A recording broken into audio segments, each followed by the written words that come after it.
Now it's all in one place. Introducing the new and improved RAV app, built for access, community.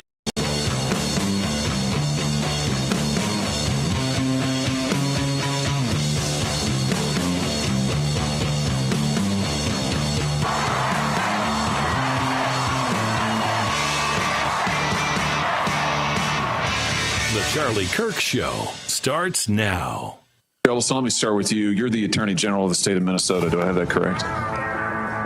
That's a yes. Sir, you're aware of that. You know that. You're not going to answer my questions? Are we going to start this way? Are you the Attorney General of the state of Minnesota, yes or no? You know the answer.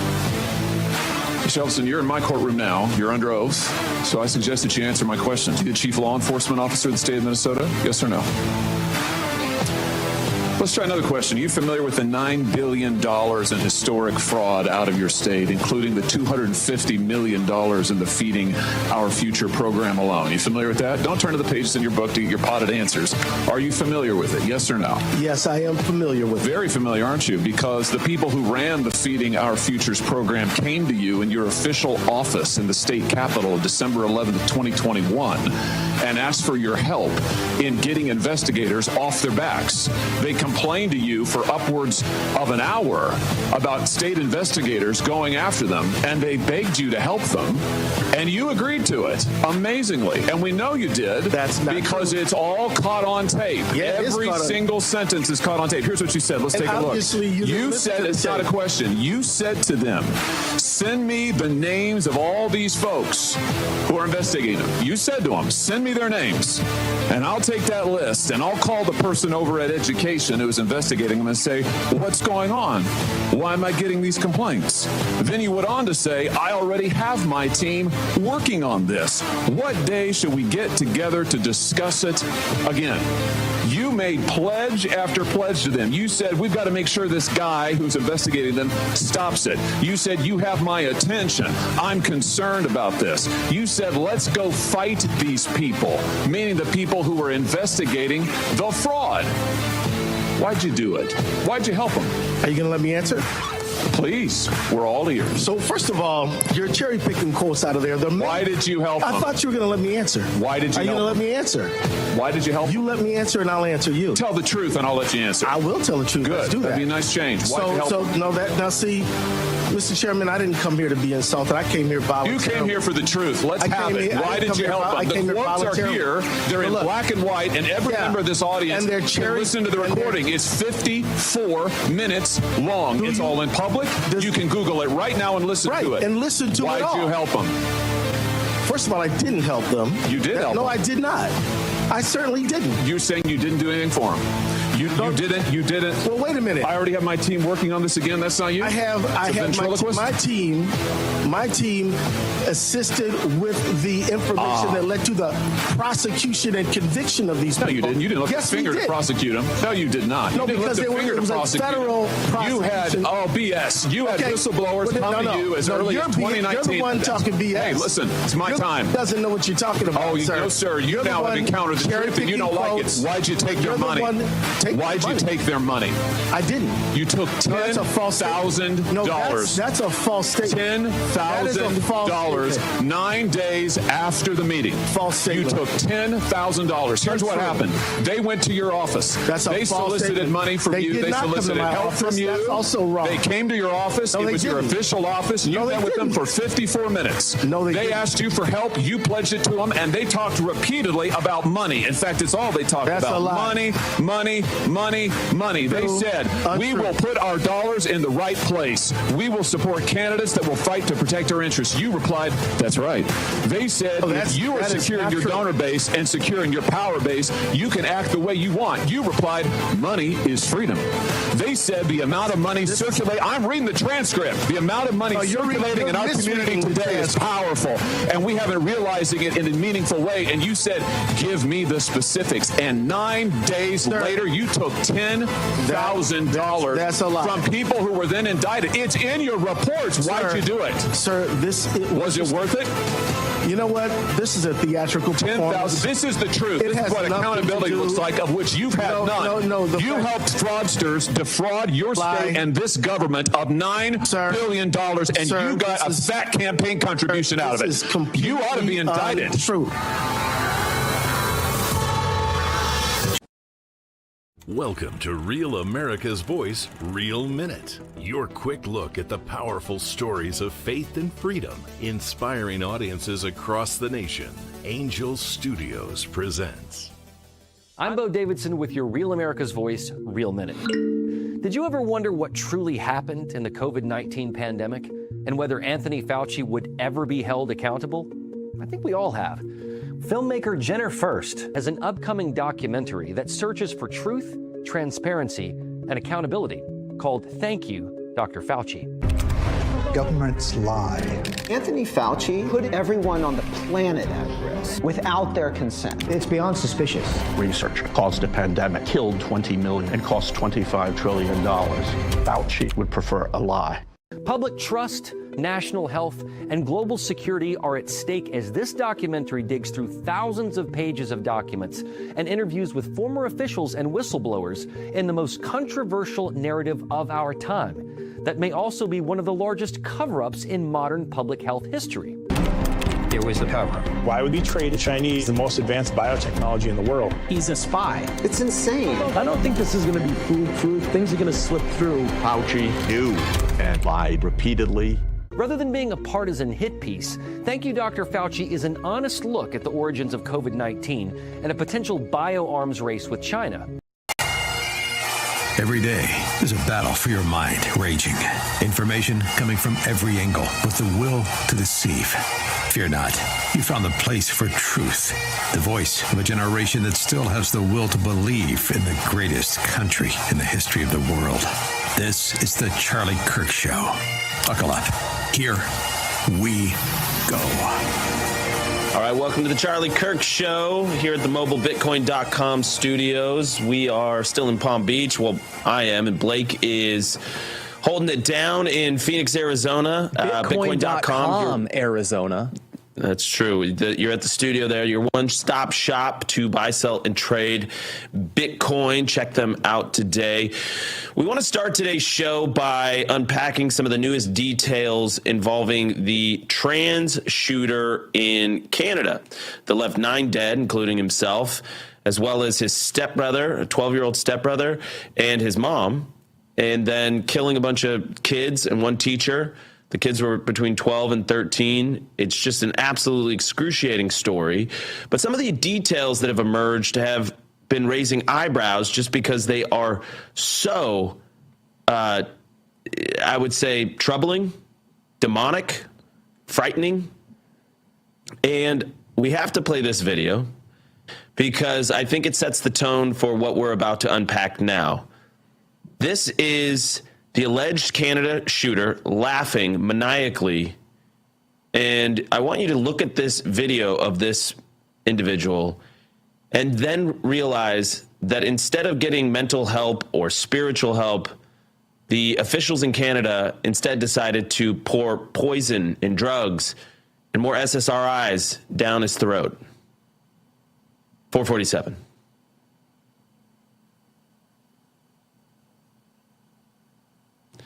For those who can't see it, he has makeup on like he's the Joker from The Dark Knight, like on his face, kind of, like Heath Ledger from The Dark Knight. It seems to be like cackling to himself, and that's it's an underrated, because they would basically censor it. A part of the radical transgender ideology is so much of it is people who get lost in fictional worlds. They want to become fictional characters.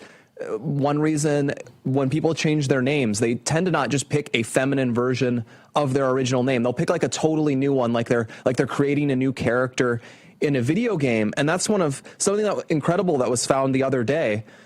Years ago, Matt Walsh, on his Twitter account, he posted something that had been posted on a Reddit thread about transgenderism, and it was a user who's saying, how do I stop comparing myself to fictional characters? And they go on, I am a trans MTF, 15-year-old. I've been viewing a lot of anime-related content I was never into before, and goes on about always relating himself to these anime characters. And Matt Walsh posts this and basically saying, these people are not mentally well. And everyone on the pro-transgender Reddits flipped out at the time. It went viral at the time. And now here we are 3 years later, and it appears the owner of that account is the young man who murdered 2 of his family members and then a bunch of innocent people a bunch of innocent children at his own school. Yeah, and we have the video here with the sound, and I wanted to play it with the sound because when you see this with the audio, I think it's even more impactful. It's more terrifying. 469.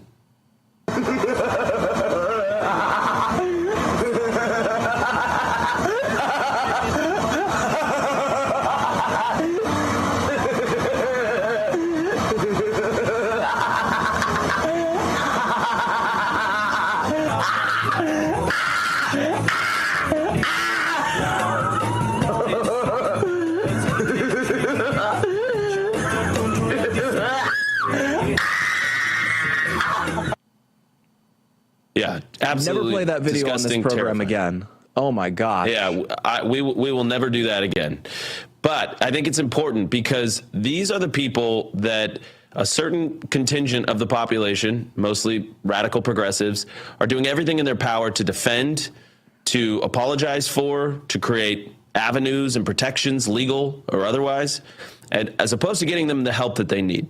You should have compassion on people that have mental health issues. You should not enable those mental health issues. But another wrinkle has emerged, that this individual had a Roblox account. And this is going to be a repeated theme on this show moving forward. We're going to unpack what Roblox is. And Blake is our resident gaming expert here. But this is a Roblox account.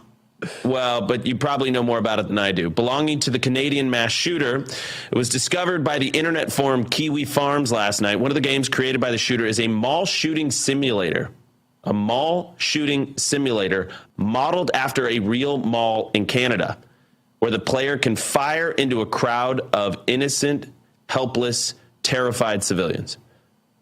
So this is what young kids can do on Roblox. They can create simulations. They can create their own worlds that they can then act out these fantasies. I think this is interesting because actually the Kentucky Attorney General is actually suing Roblox and is citing the assassination of Charlie as one of his inspirations for doing this, because he's saying that the gaming platform is violating child safety by giving them opportunity to create these simulations where they can shoot ICE officers, where they can shoot DHS officers, where they can, in this instance, create a simulation where they're attacking innocent civilians at a mall modeled after a mall. So if you think this through, you realize that they could be creating an entire map for how they can game out an actual attack on civilians. So they're creating the map in their head so that they could, in theory, follow through on an actual shooting based on the actual layout of a mall in this instance, or any other public space, any other soft target. So that's the Kentucky Attorney General, Russell Coleman. And the gaming platform has 111 million active monthly users. And he's alleging that it lacks guardrails to protect kids and creates a playground for pedophiles to meet potential victims, which is another weird wrinkle in this Roblox story. So you've got a whole gaming platform that now we know that this kid was on Reddit. He was talking about his trans fascination on Reddit. He was creating Roblox simulations where he was doing mass shootings. And then he actually ends up going and doing it and shooting his mom, shooting his stepbrother, shooting a bunch of kids and a teacher. And meanwhile, the Canadian officials, we talked about this yesterday, went out of their way to protect the identity and the privacy of the shooter. Out of privacy concerns, they refused to acknowledge at first that this was a trans person that shot up everybody in Canada. Yeah, well, think about that. The absolute upside down nature of their value system that they would care about the privacy of a mass murderer. Go ahead, Blake. Yeah, well, so yeah, they kept it a secret, basically. It almost felt like just long enough to like, okay, we have to push this past the first day. And then, they ultimately can't keep it secret who did a massacre like this.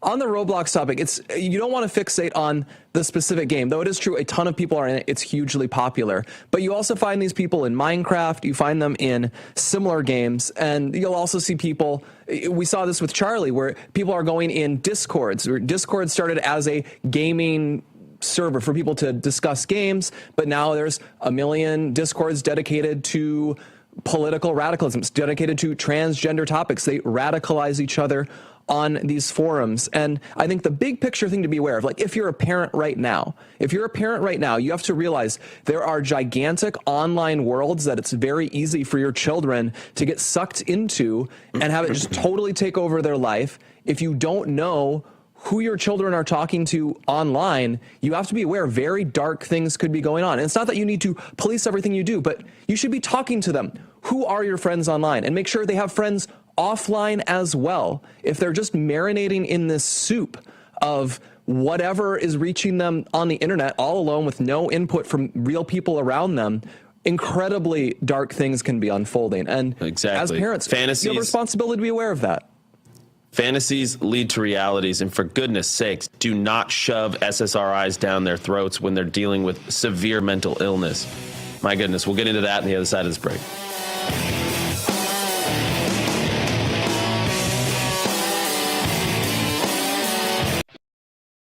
Welcome to Real America's Voice, Real Minute. Your quick look at the powerful stories of faith and freedom, inspiring audiences across the nation. Angel Studios presents. I'm Bo Davidson with your Real America's Voice, Real Minute. Did you ever wonder what truly happened in the COVID-19 pandemic and whether Anthony Fauci would ever be held accountable? I think we all have. Filmmaker Jenner First has an upcoming documentary that searches for truth, transparency, and accountability called Thank You, Dr. Fauci. Governments lie. Anthony Fauci put everyone on the planet at risk without their consent. It's beyond suspicious. Research caused a pandemic, killed 20 million, and cost $25 trillion. Fauci would prefer a lie.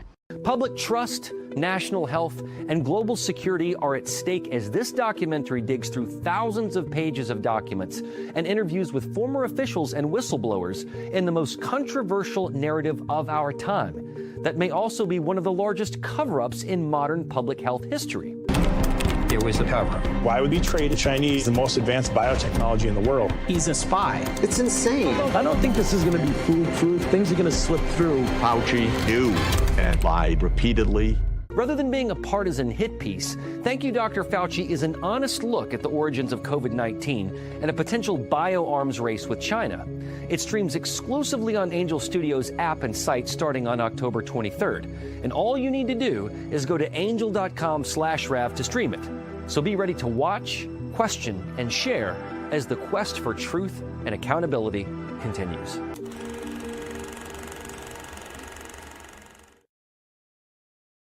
Real America's Voice is growing, and now it's all in one place. Introducing the new and improved RAV app, built for access, community, and choice, not paywalls. Here's the key. RAV is still free to watch. No sign-in, no membership required. Your favorite live streams, breaking coverage, and video on demand are all right there. Free, just like always. For the War Room Posse, we have to be a force multiplier on this. We have to stick the landing. In the White House, in the Oval Office, you're crushing it, my friend. And if you want more, the members section is your backstage pass. Get exclusive behind-the-scenes photos and videos, insider moments from the studio and the field, and early access to new content before it goes public. Members can also unlock special experiences like virtual meet and greets, member-only auctions, and select event access, plus commercial-free viewing of certain shows inside the app. It's not just an app, it's a community. Download the RAV app today. Find it in the App Store and Google Play.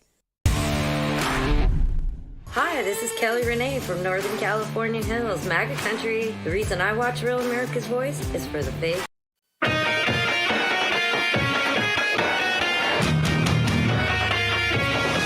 All right, guys, our inbox is flooding. Everybody's seemed to hit a nerve in that first segment. So please send us your thoughts. freedom@charliekirk.com. freedom@charliekirk.com. We'll do our best to get to them and respond to them on the show. We're going to have Chip Roy join us next segment, talking about the SAVE Act, the updates there, as well as Pam Bondi's explosive hearing yesterday. He's running for the Attorney General of Texas, so it's relevant. And then in hour 2, we're going to have Alex Berenson talking about weed. New York Times has shifted its position on weed. And then we've got Tom Bevan from Real Clear on some recent polling. Real quick here, I want to tell you guys about our friends over at YRefi, YRefi.com. They are amazing patriots. There it is. Give them a call, 888-YRefi34, or log on at YRefi.com with a 3-minute rate check with zero credit impact. You can get on your way to a brighter financial future. If you find yourself with distressed or defaulted private student loans, YRefi is there to help. They're great patriots. They're good people. They care about you. They wake up in the morning. All they want to do is help you get out from under your private student loan debt. They're amazing people. You can even skip a payment with them every 6 months up to 12 times without penalty. They don't care what your credit score is. You can get mom and dad off the loan. If you or somebody you know is struggling with private student loan debt, it's a kind of a niche world. There's nobody else out there that's going to help you. YRefi can help you. Give them a shot. They're great people. They support Turning Point. They support this country. Great patriots, and you can trust them. We're all in with them. So check them out, YRefi.com, or call them at 888-YRefi34. All right. So real quick here, there is a graph going around. We're working on confirming it. There isn't any listed sources, but Blake just put up a great tweet yesterday documenting all the recent shootings that involve trans people. And so at least directionally, this graph feels accurate. So go ahead and throw up 448. It's mass shootings by demographic, 2015 to 2025. And these are public incidents with 4 or more fatalities expressed as rates per million of the population. Trans, non-binary, biological male tops the list per capita of mass shootings. Trans, non-binary, biological female comes in second, then Asian men, black men, white men, Asian women, Hispanic men. Now, again, we're working on confirming the source, but it's hard to argue when you look back even just at recent history, when you look back at what even happened with Charlie, although the Charlie shooter was not a trans individual himself. He had a relationship with somebody that was trans and had gender identity, whatever. And so this is a rising epidemic, a problem where we give drugs, mental health drugs, SSRIs, etc., hormone therapy to the most mentally unstable people in our population. And it needs to stop. It should be, frankly, illegal what they're doing to young people. And Blake, do you have that list of recent shootings, school shootings, church shootings involving trans individuals? I don't have it in front of me, but I can remember a lot off the top of my head. We have the Covenant school shooter. That was a biological female, but still a trans case. There was one at a school in Colorado, I think in 2017. There were 2 shooters, but one was transgender. There was the Annunciation Catholic in Minneapolis just a matter of months ago. In fact, just days before what happened to Charlie. And, of course, we have the Charlie's own case, which is adjacent. And now this. And it's not that there's a huge number of them by volume, but overall, thankfully, there's not that many spree killers overall, and there's not that many transgender people. They're probably under 1% of the population, even with young people. And so to have 4 or 5 of them just in a sequence of a matter of years, it really does stand out. And I don't think that's going to be the last we're going to see of it, because we took this insane cocktail of people who are deeply troubled, and instead of getting them help, we've told them, actually, your delusions should be indulged. And if people are not indulging them, they're trying to commit genocide against you. And rationally, how do you respond to people trying to commit genocide against you? And just fed all of these lies about how they should view this, how they should act, and then supercharged with any number of drugs, hormones, SSRIs. The shooter in Tumbler Ridge, he was apparently taking like over 200 milligrams a day of Zoloft when 25 is the one you start with, and I think 200 is the absolute maximum. So superdosing on this and on a bunch of other drugs as well. And shocker, it blew up in everyone's faces, and I don't think this will be the last one we see. No, I agree, but this is a larger theme of Democrat, or if you want to just say progressive, left-wing compassion gone awry. They do this at the border. They think that letting in millions of people at the border is compassion. Then it leads to lots of dead Americans. It leads to carnage in the streets, commercial trucks getting into mass fatality accidents on our highways. It is the complete opposite of compassion. It's actually cruelty to the American citizen. It's cruelty to in this case, to the Canadian citizen. When you absolutely defy nature, when you defy law and order, when you defy the natural order, it ends in these absolute catastrophes. And that's one of the themes of Democrat compassion. They'll always label or put a veneer of compassion on some of the cruelest, most obscene, most crass, most absurd policies or positions that they take in the public space. And they need to be called out again and again and again, because real people are getting hurt. And by the way, this young man should have been helped. He should have been dealt with compassion and with honesty, with sincerity. But the left creates a ideological prison around normal people that they cannot navigate out of. They're not equipped to navigate out of it. And they get stuck in these ideological cul-de-sacs where even this mother, who apparently was sort of a right-leaning libertarian type person, posted on her social media that we shouldn't be attacking marginalized people. And with Blake, correct me if I'm wrong, it was a picture on her social media with like a trans flag or a LGBTQ flag. Exactly. She had, and but the language of compassion sort of takes over these people's brains, and they interpret compassion as endless enabling. So we enable the delusions of people who think they're the opposite sex. We enable people to, for example, like people who shouldn't be in this country, who aren't qualified for jobs. We help them get into jobs that they should not be working because they are not qualified for them. They are not capable of them. And we enable addicts to get drugs. We enable the homeless to wreck communities. And this is cruelty to the individuals themselves. Like, I don't think this trans shooter, it didn't work out well for him that he was enabled endlessly. It doesn't work out well for people who are working the wrong job and they end up killing people. They end up going to jail. And it doesn't work out for anyone in society when we wreck our cities, when we wreck our public spaces, when we wreck our institutions. It is fake compassion. Real compassion requires sometimes making hard choices. This young man probably should have been in an institution somewhere that he could get help, and at the least where he couldn't hurt himself or other people. And instead, 9 people are dead. And 25 injured. There's also a harrowing story of a 12-year-old that was shot in the head, and she's still surviving, and we pray for her and her family. Just a terrible situation all the way around. Chip Roy joins us next.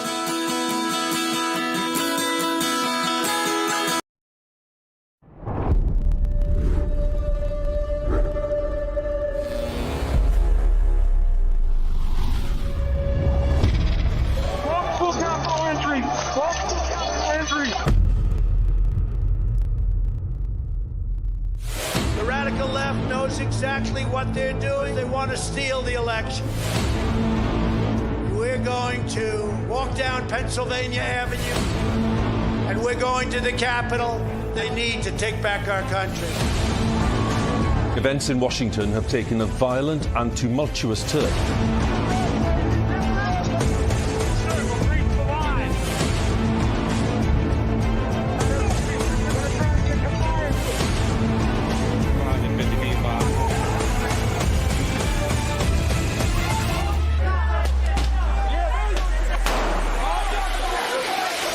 January 6th wasn't just a moment in history. For thousands of Americans, it was the moment their voices were taken. It's insurrection. They were persecuted, hunted. Seditious conspiracy. But behind prison walls, something unexpected happened. they found their voice again. Started singing the national anthem. We took it up to him in Mar-a-Lago. He goes, I'll put my voice on it. Our supporters made this go platinum. Real America's Voice is telling the real story of January 6th like you've never seen it before. Everybody, this must be peaceful. This is not the story you were shown. I take responsibility. This is the story they live. Government entrapment scheme that this actually was. The J6 Patriots are no longer staying silent. They are speaking, they are standing, and they are telling the truth. You can't kill us. You can't beat us. Scan the QR code or visit RealAmericasVoice.com. Real America's Voice presents The Sleeping Giant. Available now. At Real America's Voice, we know that you want to be a part of something bigger. That's why we've teamed up with AMAC, the Association of Mature American Citizens, to build a real community of folks who care about faith and our country's future. There is no force on earth that can stop us from saving our country. Want to be a part of this movement? It's easy. Just scan the QR code on your screen right now. That's right. Grab your phone and scan the QR code to join the AMAC and Real America's Voice family today. By scanning the QR code, you'll unlock exclusive content, connect with like-minded Americans, and be first in line for events that celebrate our shared values. So don't wait. Scan the QR code. Join us today and become part of a community that stands for faith, family, and freedom. Real rights, they come from God. With AMAC and Real America's Voice. Go ahead. Scan the QR code now.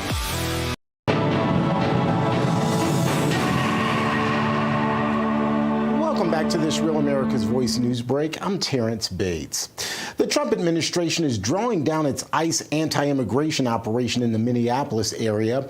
Border Czar Tom Homan made the announcement this morning, leading many to question whether the administration is backing down due to public pressure and losing the narrative battle on the way the operation is being handled. For those that say we are backing down from immigration enforcement or the promise of mass deportations, you are simply wrong. Look at the data. Record number of arrests and deportations under President Trump's first year. And we'll continue that effort. Prioritizing public safety threats and national security threats doesn't mean we forget about everybody else. We will take action on everybody else. Homan says while the operation is drawing down, he plans to remain in Minnesota to oversee the continuing operation there.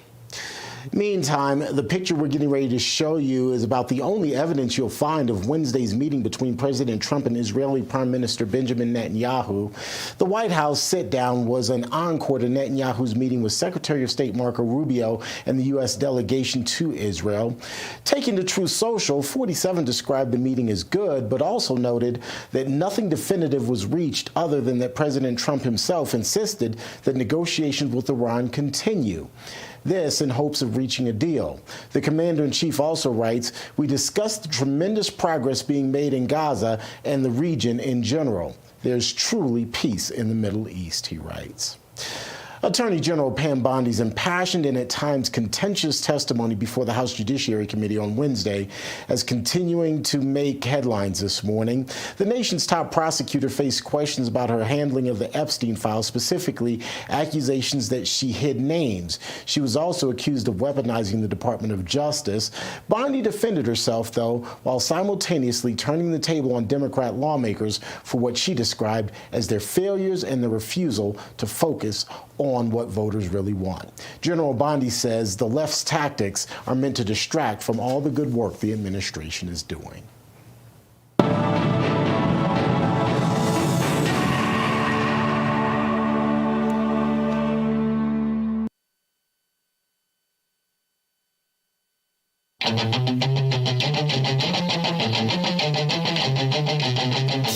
Forging an all-new greatest American generation.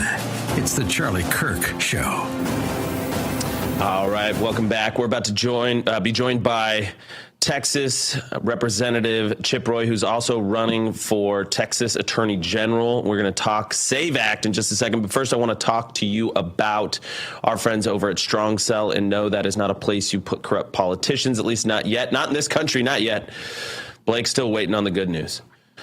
But Strong Cell, they have developed a proprietary delivery mechanism for something called NADH. It is the power source of all of your cells in the body. Your mitochondria use NADH to power you up. So if you have brain fog, if you have chronic illness, if you have word recall issues, if you have any of those things, if you just feel lethargic all the time, you got to give it a shot. Give Strong Cell a shot. Take it for 4 to 6 weeks. I'm telling you, you're going to feel an instant improvement. Your cells are going to be firing on all cylinders. If you wanted to get NADH into your body, you had to take it via IV. You do not have to do that anymore because of this technology they have developed. Right now, go to strongcell.com, use promo code Charlie for 20% off your order, 20% off your order. And here's the best part. You get a 90-day risk-free money-back guarantee. So if you don't like it, if it doesn't work, it's probably going to work. But if for whatever reason it doesn't, there's no risk involved. You get your money back at the end of 90 days. So it's kind of a no-brainer. Try it. You're going to notice incredible results. I really believe that. All right. Without further ado, Congressman Chip Roy, welcome back to the Charlie Kirk Show. Sir, there's been so much news on the SAVE Act. Can you give our audience an update where we are at now? Yeah, great to be on with you guys. Appreciate it, and appreciate your attention to this important issue. You know, I introduced the SAVE Act in its original form in 2024, working with Senator Mike Lee, who was the sponsor in the Senate. You guys know this. We worked with Cleta Mitchell, who's one of President Trump's great lawyers, with American First Legal. Built a great product that was focused on the citizenship angle, right? Ensuring that we had a process when people were going through their registration in the future, that there was processes for them to demonstrate citizenship, and importantly for states to check their voter rolls against citizenship data, which they're currently prohibited from doing under federal law. I'll come back to that in a minute. So we fixed that. But then enter voter ID. We thought about putting voter ID with it 2 years ago, but we decided to keep it really simple, focused on citizenship. So we passed it. What happened? Senate blocked it. Even though we had five join us last Congress. We reintroduced it this Congress. We had 4 Democrats join us, but it wasn't moving in the Senate because we knew that Democrats would block it. So we've been having this debate, and we said, let's add voter ID. The president likes the branding of Save America. Let's put those two together. Let's pass that out of the House, send it to the Senate.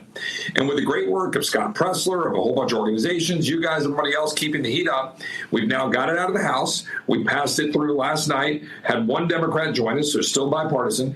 It's over in the Senate. And now Mike Lee, Scott Pressler, and others are working it hard. And I think I just saw on Twitter or on X that 48, I think now, senators have signed on to the Save America Act, leaving only 5 in question.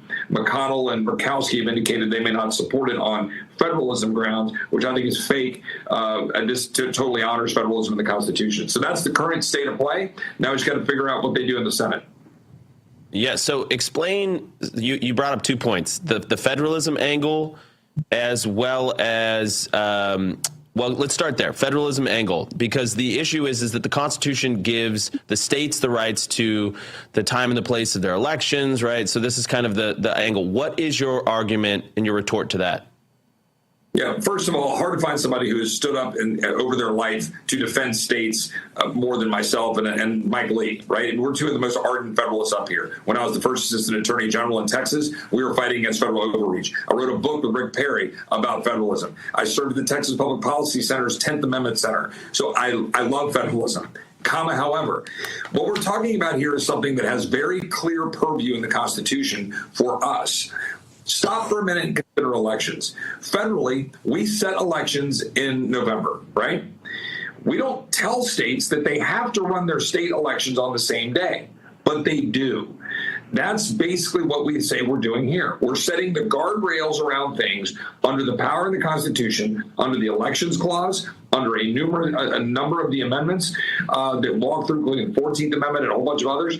They give us power, but in particular, power over dealing with the elections when it's our elections, Congress and the presidency.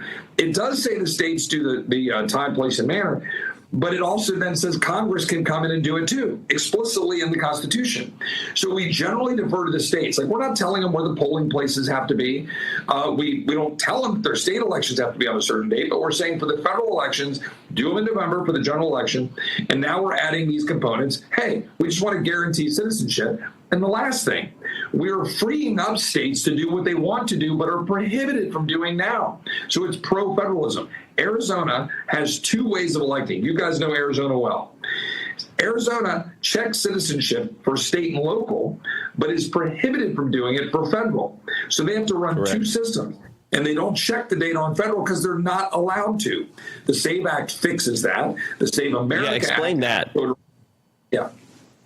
Yeah, explain the prohibition on checking citizenship on the federal level. Where does that come from? What law is that? And what does it actually look like when it's enforced, or in action rather? Yeah, so the NVRA passed in the 90s. I can remember the acronym, National Voter Registration Act, whatever, NVRA.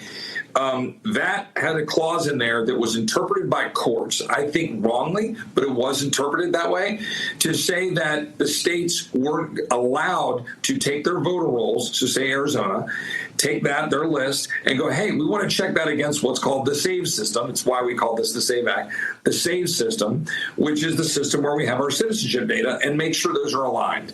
The court said you can't do that. So we set out to fix that. Then we added to it additional requirements. It says the next time you register, if you're already registered, you can go vote. The next time you register, you move, you change your name, then you got to go and say, look, I can prove my citizenship. Here's how I do it. Maybe that's the state sets up a system, check rolls using Real ID or whatever they're doing. Maybe it's passport. Maybe it's your regular driver's license plus a birth certificate. We set up other ways we give the state flexibility. But that's what that's all about. Check the rolls, get it right. I would argue that's deferential to states. That's helping states do what most of them want to do. And by the way, on the voter ID piece, 36 states have voter ID. So we're just trying to align all of that so that all of our federal elections operate in the same framework. Voter ID, citizenship, and then the states are still free to set their times, where the polling is, in a school, community center, wherever it is. Well, so I want to react to something. So President Obama has chimed in. He's saying Republicans are still trying to pass the SAVE Act, a bill that would make it harder to vote and disenfranchise millions of Americans. Join Redistrict Act and tell your member of Congress to vote no.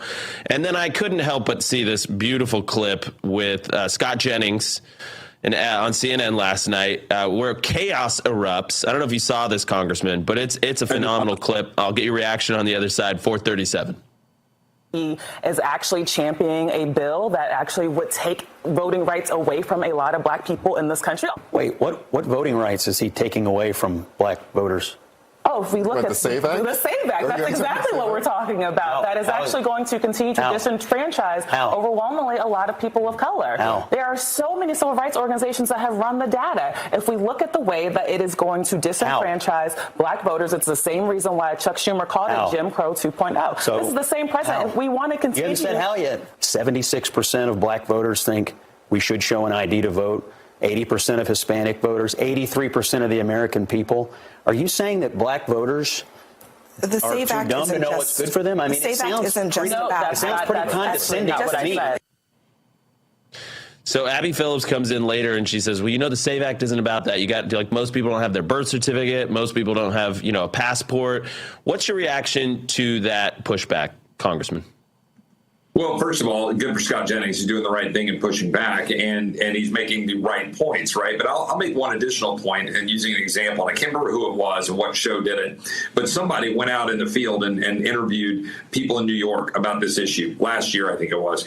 And I've seen this out in social media. And they asked a bunch of white liberals in Manhattan, and they said, hey, isn't it racist? Don't you have a problem with this? It'd be a real problem with voter ID and these kind of rules. And all of these white liberals said, oh, yeah, it's terrible. Black people, and they don't know where the DMV is. They don't often have ID. They don't have a computer. They can't go on the internet, all this stuff. Then they went up, into Harlem and above Manhattan, and they interviewed some black Americans in Harlem and said, hey, do you know where the DMV is? Yeah, it's up on 128th and, whatever. Do you have an ID? Yeah, I have an ID. Do you use the internet and have a computer? Yeah. I mean, it's absurd. It's the height of racism and condescension that these, nanny state white liberals want to tell everybody how they can do things. And they say, oh, well, you can't. Look, I actually think the least functioning people in America are these white liberals that have been coddled all the way through their ridiculous pampered education, and they don't really know how to, function in a normal society. On the core issue of the SAVE Act and the voter ID, The polling is obvious. People support it. We worked very hard to give flexibility to states to allow this all to work. So let's take the women's issue. They say, well, women aren't going to be able to vote because their name changed. First of all, it's a tiny fraction of the population who have changed, got married, their name's different, and they haven't already done all of the stuff they have to do for anything else they need. But in that environment, we added a provision that says if you go and you have a conflict with your voter ID, you can cast a provisional ballot, sign an affidavit, and say, my name is, Jennifer Smith, and I changed it to Jennifer Jones, right? And you can sign that affidavit under penalty of perjury and vote. So you can do things that are common sense. And the SAVE Act, when we talk about proving citizenship, we have lots of different ways to do that and allow you to use lots of different forms of identification. And you can get a free copy of your birth certificate if you're down to that piece of the process. So it is not a high burden. It's ridiculous. Yeah, it's obscene. I mean, I find the whole thing laughable, how they're twisting themselves into pretzels to try and defend this, like calling it's going to disenfranchise millions. Yeah, it's going to disenfranchise millions of illegals and foreigners who shouldn't be voting in our election. We're going to keep you for one more segment, Congressman. I already conferred with your team.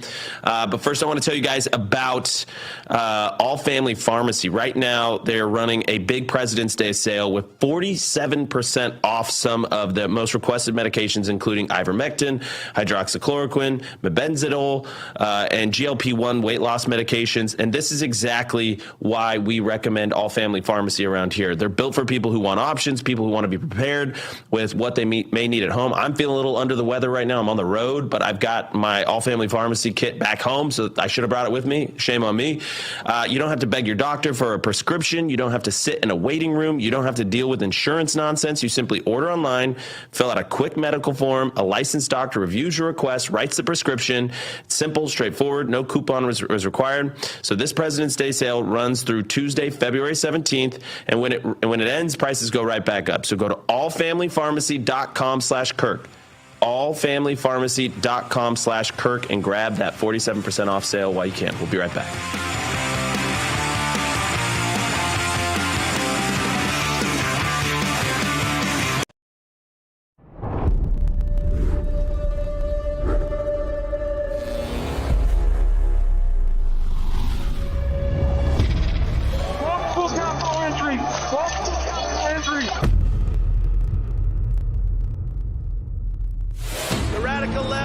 Exactly what they're doing. They want to steal the election. We're going to walk down Pennsylvania Avenue, and we're going to the Capitol. They need to take back our country. Events in Washington have taken a violent and tumultuous turn.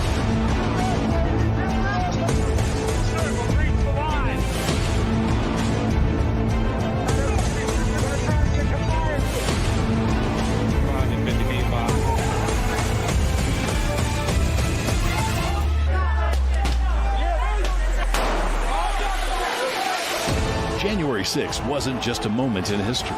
For thousands of Americans, it was the moment their voices were taken. It's insurrection. They were persecuted, hunted. Seditious conspiracy. But behind prison walls, something unexpected happened. They found their voice again. Started singing the national anthem. We took it up to him in Mar-a-Lago. He goes, I'll put my voice on it. Our supporters made this go platinum. Real America's Voice is telling the real story of January 6th like you've never seen it before. Everybody, this must be peaceful. This is not the story you were shown. I take responsibility. This is the story they live. Government entrapment scheme that this actually was. The J6 Patriots are no longer staying silent. They are speaking, they are standing, and they are telling the truth. You can't kill us. You can't beat us. Scan the QR code or visit RealAmericasVoice.com. Real America's Voice presents The Sleeping Giant. Available now.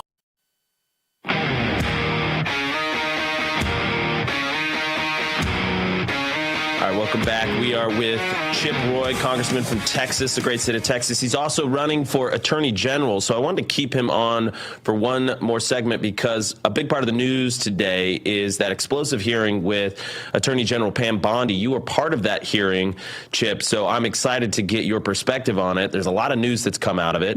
Let's go ahead and play an interaction you had with her that was related to our last segment, 440.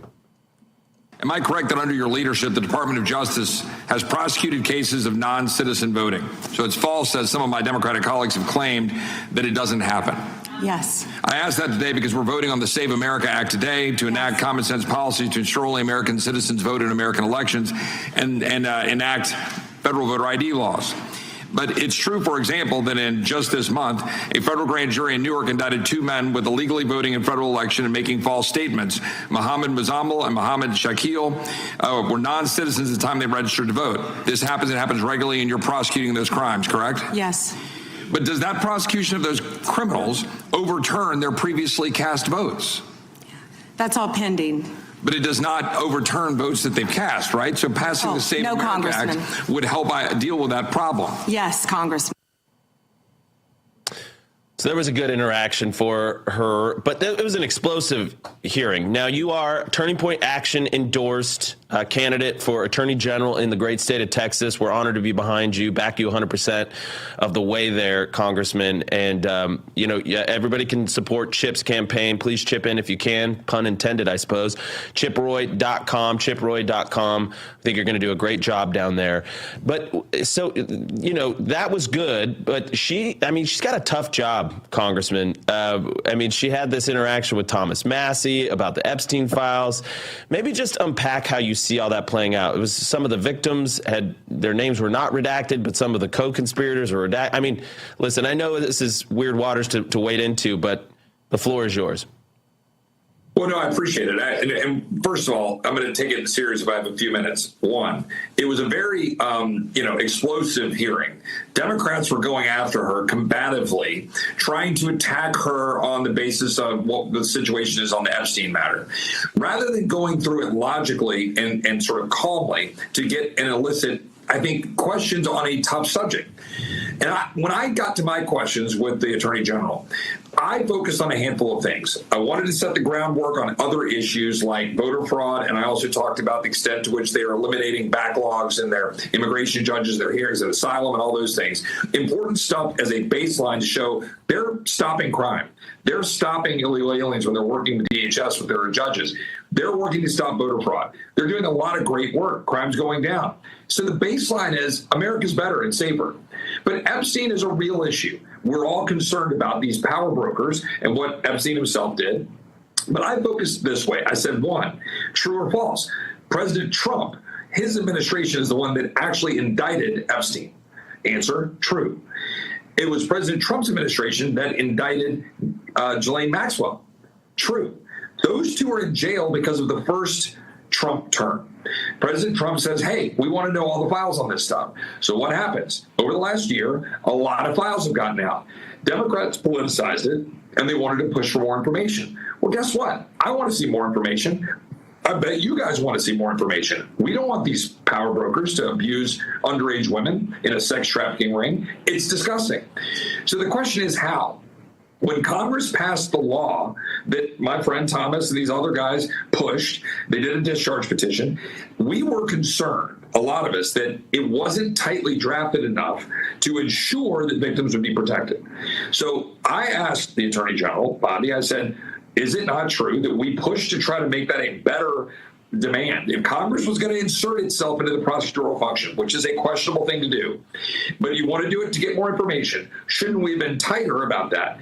And I said, so why did you guys, and I asked her a pointed question, why did you basically out some of the Jane Does, some of these women who were abused? We didn't want their names out. That was not supposed to happen. So I pushed on her about it. And she basically admitted we were getting 3 million files out, and we didn't get it all done right. So we're fixing it. And when we saw some, we're fixing it. Now, That may not be a good excuse. I don't know. We can debate that. But I wanted it to be honest and open. Last point. I pushed on this question.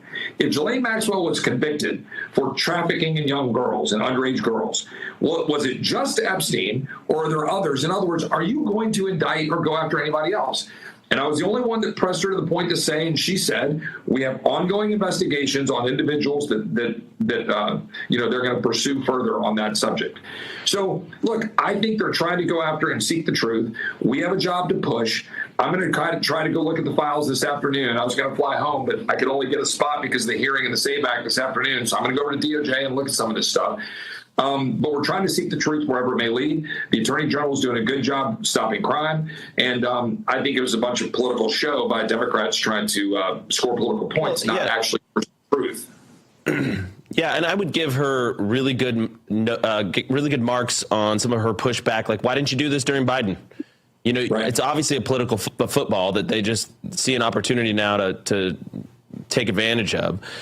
So I think that was high marks. I think she unfortunately went a little off the rails with this, mentioning the Dow Jones being over $50,000 and the S&P almost at 500 or 7,000. So I thought that was unfortunate. It was a kind of an unforced error there. But to be fair to her, she's getting peppered with all these very belligerent questions again and again and again. And I'm glad to hear that, because I actually didn't see that clip, Chip, about you. She confirmed to you that there's ongoing investigations about the co-conspirators, right? That's been a big thing on X this week, that Les Wexner is now, one of the files had him listed as a co-conspirator. Obviously, that's the Victoria's Secrets guy out of Ohio that gave power of attorney to Epstein. Listen, Chip, in the last minute that we have here, you are running for Attorney General of Texas. What are your big issues, your plank issues that you're running on? I know you're an immigration hawk like me. That's one of the big reasons why I am very proud to support you. But what are your big issues? 1 minute left.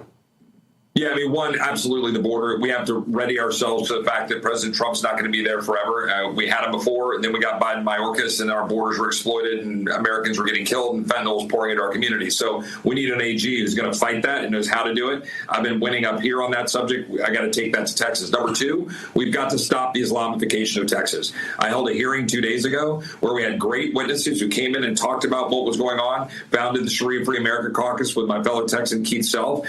We're elevating that issue. Brother. We need to go to war on that when we're in Texas. I want to get criminals off the street, stop putting them out there with these ridiculous DAs and judges. You got to have an AG who's been there, who's been in the courtroom, who knows the AG's office, who's unassailably conservative and can get the job done. God's put me in that position. I survived cancer. Amen. I want to go home to Texas, save my state for my kids.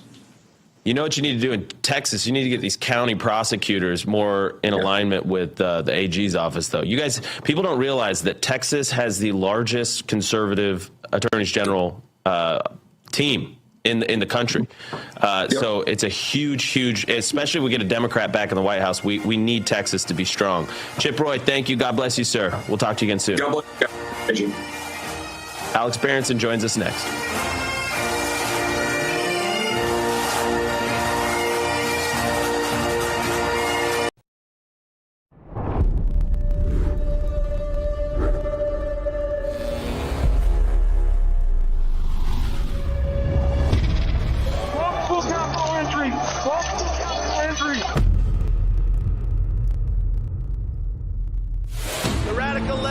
Exactly what they're doing. They want to steal the election.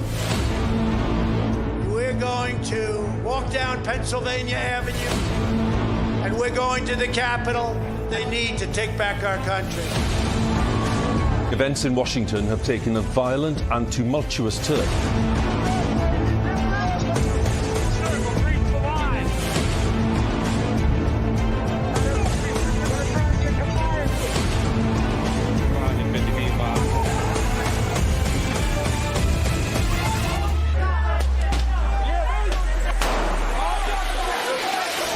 January 6th wasn't just a moment in history.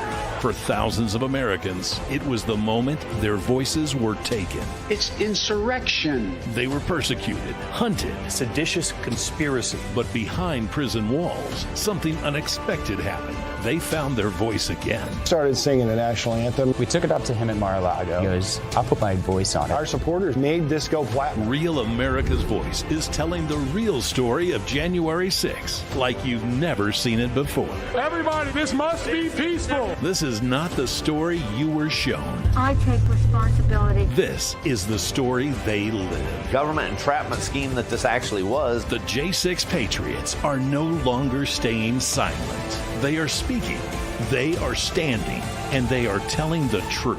You can't kill us. You can't beat us. Scan the QR code or visit RealAmericasVoice.com. Real America's Voice presents The Sleeping Giant. Available now. Real America's Voice is growing, and now it's all in one place. Introducing the new and improved RAV app, built for access, community, and choice, not paywalls. Here's the key. RAV is still free to watch. No sign-in, no membership required. Your favorite live streams, breaking coverage, and video on demand are all right there. Free, just like always. For the War Room Posse, we have to be a force multiplier on this. We have to stick the landing. In the White House, in the Oval Office, you're crushing it, my friend. And if you want more, the members section is your backstage pass. Get exclusive behind-the-scenes photos and videos, insider moments from the studio and the field, and early access to new content before it goes public. Members can also unlock special experiences like virtual meet and greets, member-only auctions, and select event access, plus commercial-free viewing of certain shows inside the app. It's not just an app, it's a community. Download the RAV app today. Find it in the App Store and Google Play.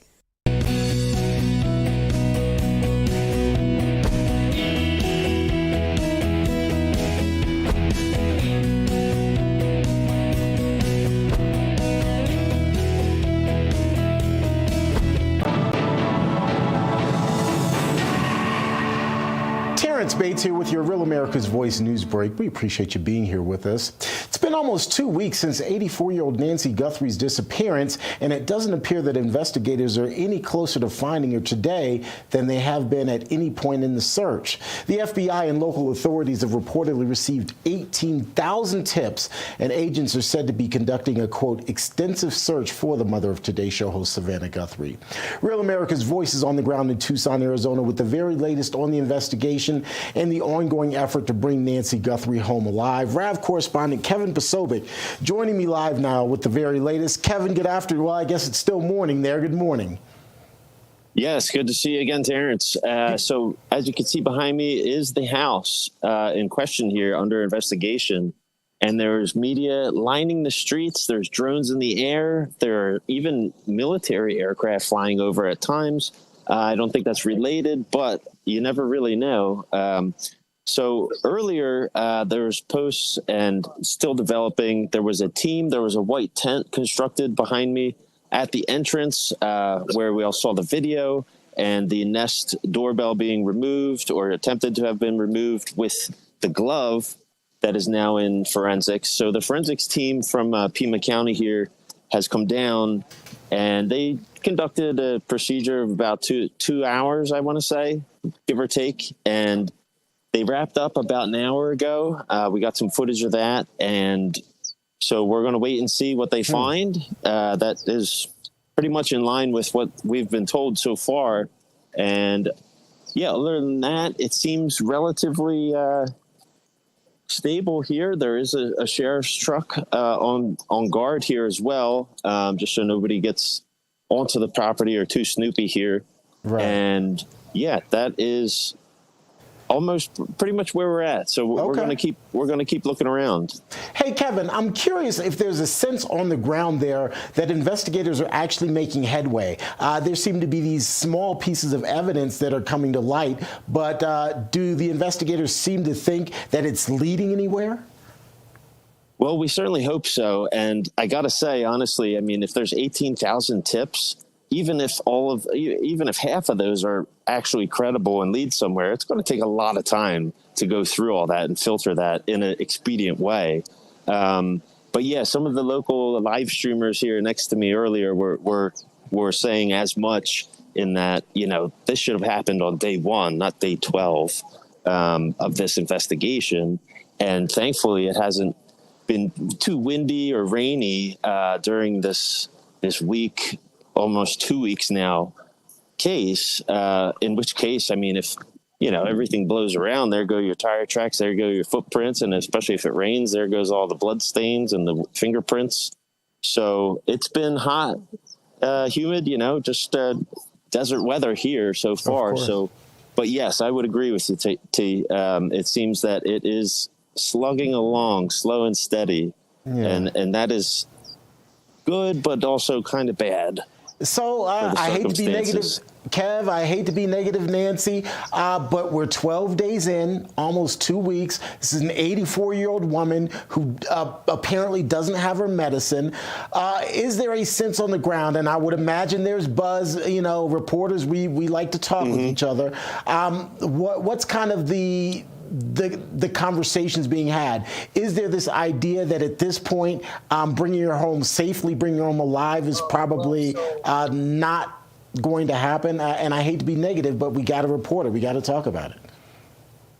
Well, there are a lot of theories going on. So I'm trying to get in touch with the public affairs officer of Pima County Sheriff's Department to see if I get any other commentary here. But it seems that everybody is kind of, just in waiting, unfortunately. Right. And I think with the ransom and then also these leads, like the fingerprinting process will take so long. It's kind of getting away from, I mean, we need a culprit. We need more people detained here. And questions. Absolutely. Kevin, we appreciate the reporting there on the ground in Tucson, Arizona, as Nancy Guthrie is still missing after almost 2 weeks.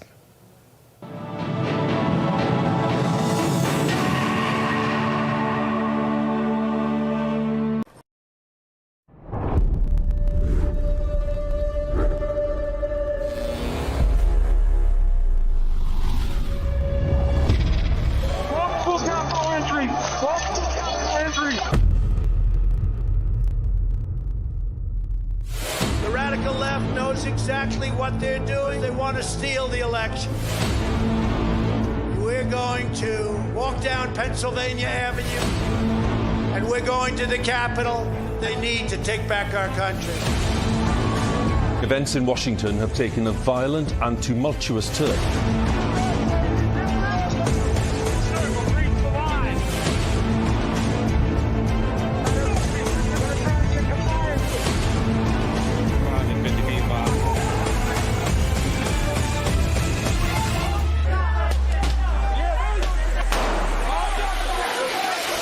January 6th wasn't just a moment in history. For thousands of Americans, it was the moment their voices were taken. It's insurrection. They were persecuted, hunted. Seditious conspiracy. But behind prison walls, something unexpected happened. They found their voice again. Started singing the national anthem. We took it up to him in Mar-a-Lago. He goes, I'll put my voice on it. Our supporters made this go platinum. Real America's Voice is telling the real story of January 6th like you've never seen it before. Everybody, this must be peaceful.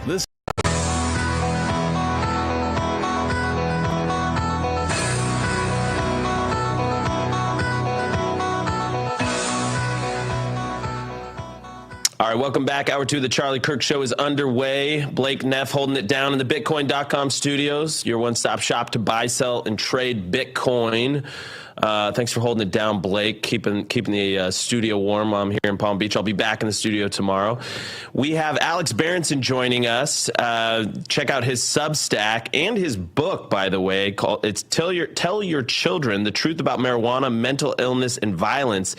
Alex, welcome back to the show. You are sort of our resident expert on marijuana. You and Charlie saw very much eye to eye on this topic, and it is now back in the news. And I hope your book is selling like hotcakes because it's so important. Hope you're getting a fresh infusion of that, because the New York Times has admitted that we've been right all along. 452 is the image. It's time for America to admit it has a marijuana problem. Big admission from the New York Times, your former employer, by the way. Almost like maybe you still have friends back there that are listening to you, Alex. Tell us what the New York Times admitted and why now. Sure. So, I mean, by the way, it's interesting you mentioned about the book, because even before the Times put this out, it seemed to me that there was something in the ether happening with people becoming aware, increasingly aware of the problems with cannabis and THC. I think probably because so many young people are using very high potency vapes, what's called dabbing, which is essentially smoking chunks of THC, which is the active chemical in cannabis. And when you use that way in particular, you can really knock yourself out and become psychotic very quickly. And so I do think that this is unfortunately just something that's happening to people, that their friends are seeing, that their family members are seeing, that their parents are seeing. And you know, for whatever reason, the book was starting to sell a little bit more even before the Times thing. And now all of a sudden it actually has sort of taken off again in terms of sales, which is pretty amazing because it came out Sell Your Children 7 years ago. And I promise you, I will tell you the Times, my view on the Times, which I think it's very important that they did this, but I want to tell you something even more important that happened in the last 48 hours, which is that a conservative commentator, a young woman named Brett Cooper, who you may know, posted. Yeah, we actually have this post. Let's throw it up, guys. 494. Yes. Here, I'll read it out. My mom and I have been told that my brother's psychosis, now full-blown diagnosed schizophrenia, is most likely drug-induced from his years of smoking weed. This drug isn't harmless, no matter what our culture and screaming people in comment sections tried to tell us. Yes. So it's so important, right? Because in the end, you know, the Times can write what it writes, and I can write about statistics and journal articles and stuff, but people react to individual stories. They react to the stories of people. And, you know, especially when it's personal, right? When it's, this is my brother and look what happened to him. And that's been viewed almost 5 million times on X right now. And so, unfortunately, that is what's happening out there, is that people are seeing, you know, family members or friends of friends who've had real problems. And they say, well, you know, this person wasn't using cocaine or methamphetamine or, you know, or mushrooms. They were using THC. They were using these vapes, and suddenly they wound up in the ER, or maybe they have a diagnosis of bipolar disorder or schizophrenia, and, you know, and their lives are really wrecked by this, and their families are getting messed up by it too. And I need to learn about this drug. So what the Times wrote was sort of the broader, you know, the bigger picture question, which is, this is happening against the background of the legalization of cannabis. Charlie knew, right? Charlie knew. And so legalization, you know, many states have legalized in the last 10 to 15 years. There's been a very aggressive, very pushy, very effective, for lack of a better word, propaganda campaign selling cannabis and THC as medicine. It's not medicine. If we're going to legalize it on any basis, it's got to be as a recreational intoxicant that's got downsides and that needs to be regulated carefully. But that's not how the industry got people to legalize. They got people to legalize by telling them, hey, this is medicine, and if you have seizures, it's good for you, and if you have cancer, it's good for you, and it's going to keep people away from opioids. All this stuff, most of which has essentially no basis in science. There's a couple of things where there's some evidence that cannabis and THC might be valuable. But I was just thinking, mostly it doesn't. Yeah, I was just thinking. I remember being online kind of in that 2002, 2008, you know, that early internet window, and it felt like weed was coming up all the time online. There was this huge consensus among young people, except for me, where they were saying, oh, marijuana is basically harmless. It was like a whole spiel. It was only ever banned because racist lawmakers in the 20s had like a moral panic about Mexicans bringing this drug over the border. And yeah, as you said, that was medicine. It would cure cancer. It basically was like a super drug, if anything.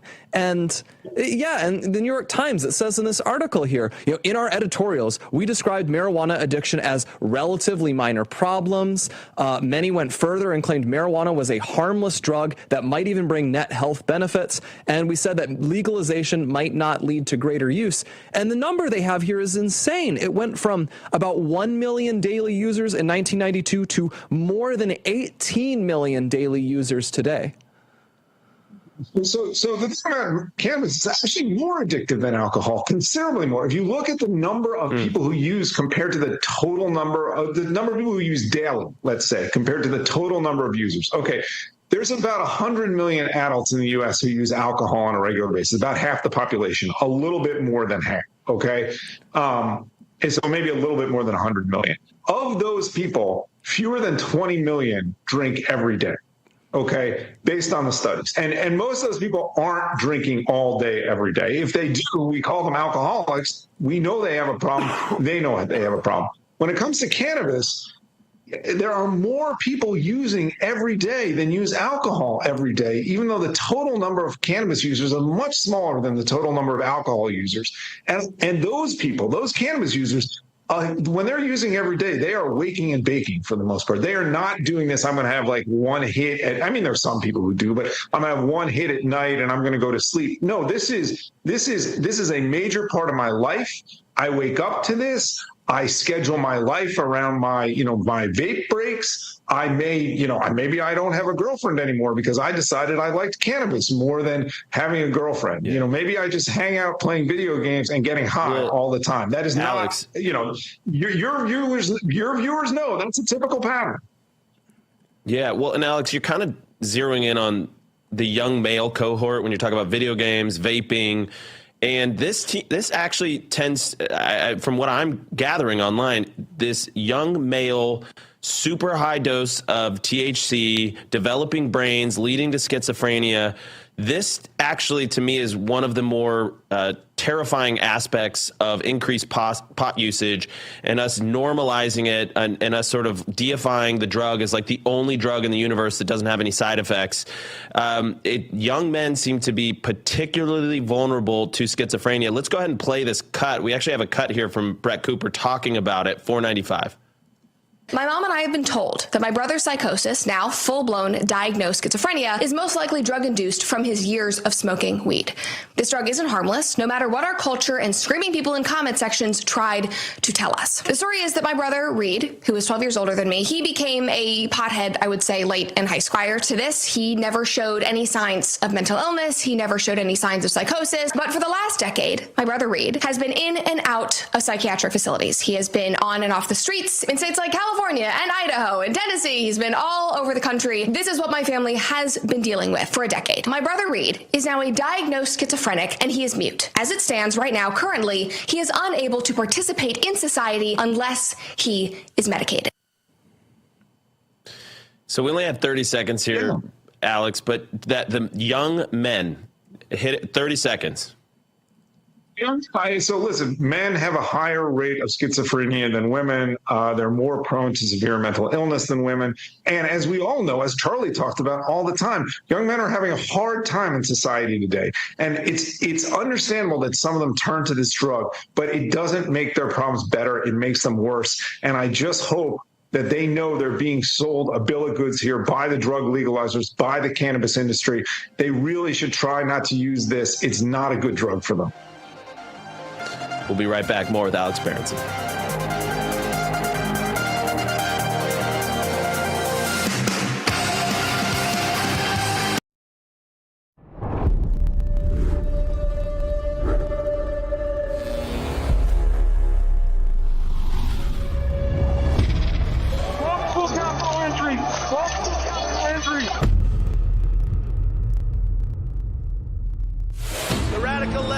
Exactly what they're doing. They want to steal the election.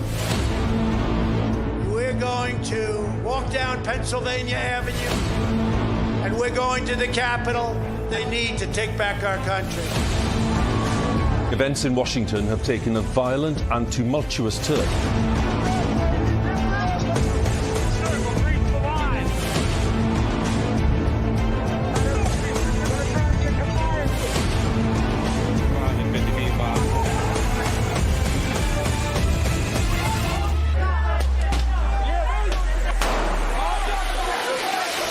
January 6th wasn't just a moment in history.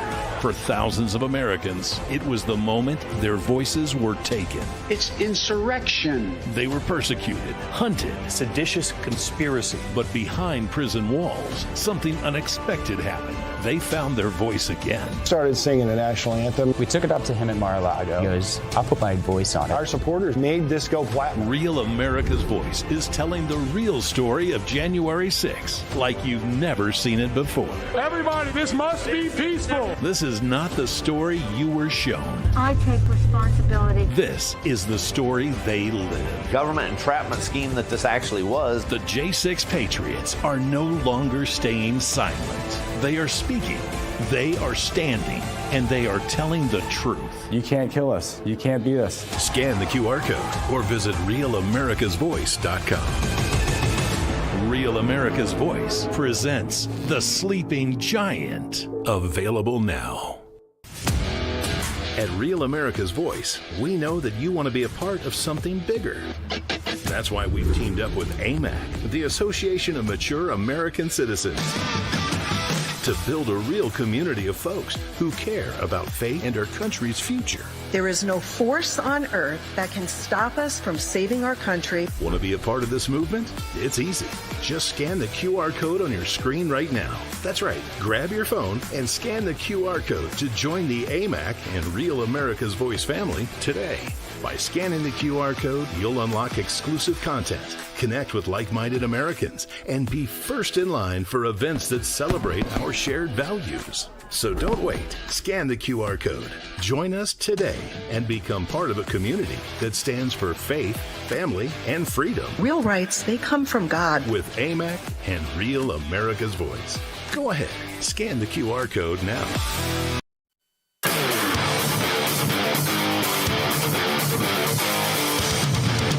Welcome back. We're talking about weed, how it's a dropout drug. And it's such an important topic with Alex Berenson, but sort of in a related note, some of you guys are struggling with private student loan debt. It is $300 billion of private student loan debt in the United States. $45 billion of that is labeled as distressed or defaulted. So if you find yourself in that position, you do not have to live this way. Please take advantage of the tools that YRefi has on offer. They can save you thousands of dollars. They will guarantee interest rates under 6%. They don't care what your credit score is, and they're patriots and good people. I went to their offices. There is a whole army of these people that literally come into the office every day that want to help you out, get out from under your private student loan debt. And the stories they have are just remarkable. People depressed, stressed, some are even suicidal. You're going to want to check them out if you find yourself in a situation with private student loan debt that you are behind on. You do not have to live this way. There's no other groups that are going to serve you like YRefi. Nobody's going to bail you out. YRefi is there to help you. It's a unique niche industry that they can help you out with. So if you know somebody who has private student loan debt, if you are that person, if you got mom and dad on the loan, they can help you. So check them out, YRefi.com. We are all in with those guys. God bless them. So, Alex, Blake, actually, I'm going to throw it to Blake. Blake, this is you know this topic backwards and forwards better than I do. So the floor is yours. I mean, it's just, I guess, Alex, some perspective I'd like on this is just how the New York Times kind of acts like they were, they made an error of judgment. But it strikes me, I just feel like so much of these outcomes were obvious that there has to be this element where a lot of people realize they could make a lot of money off of this, that they could, they were creating something they knew would be super addictive and there would be a huge market for this. And now a ton of people are getting rich off of these 18 million people a day who are using marijuana every single day. Like, it's kind of like tobacco. Tobacco companies knew exactly how addictive their product was, and they knew how deadly it was. And I can't imagine that anyone was under any illusions who was in the know with marijuana. There's two issues there, okay? And they're both very interesting. People in the industry, yeah, they know how addictive this stuff is, and they've been working for 30 years to make cannabis more potent, to make the, what's called flower cannabis, what's in the joints, stronger, but also to produce these vapes, which are essentially pure THC, and they know exactly what they've been doing. And a lot of those people want to get rich. If you look at the Times, unfortunately, it's the same kind of sort of useful idiocy that these people played when they called for schools to be locked down during COVID, when they went crazy with the Russian collusion hoax. There is a groupthink on the left in elite journalism that blinds people to facts that should be obvious, okay? And the data on this, when I'm going to tell your children, it was 2019, and I was able to draw on 20 years of data showing the sort of the harmful links between cannabis and severe mental illness. And that's even counting the links between cannabis and, let's say, sort of bad life outcomes because you just don't achieve very much because you're smoking every day and you're not working very hard and your life is just sort of passing you by. I'm talking about the really severe mental illness outcomes and frankly, the downstream violence from that, which is an issue we don't even have to begin to talk about. We have so much else to talk about. But people at the Times, people at the Washington Post, people at the Atlantic, all these places that think they're so smart, they didn't look at the data and they just told themselves over and over again, well, this is just being used to put black men in prison. I mean, it was nonsense, okay? It was nonsense in 2019. It was nonsense even in 2009. It hadn't been true for a really long time. Let me tell you one quick thing that I discovered when I was writing Tell Your Children, which was people, as I think Andrew said, they always said, well, weed got banned in the 1920s and 30s because there was perception that it was a Mexican drug, that it was a drug that was being brought up from Mexico. There is some truth in that. What people don't tell you, what they didn't ever know, all these supposedly smart people, is that Mexico actually banned cannabis first because Mexicans saw what it was doing to their culture and country, and they didn't like it.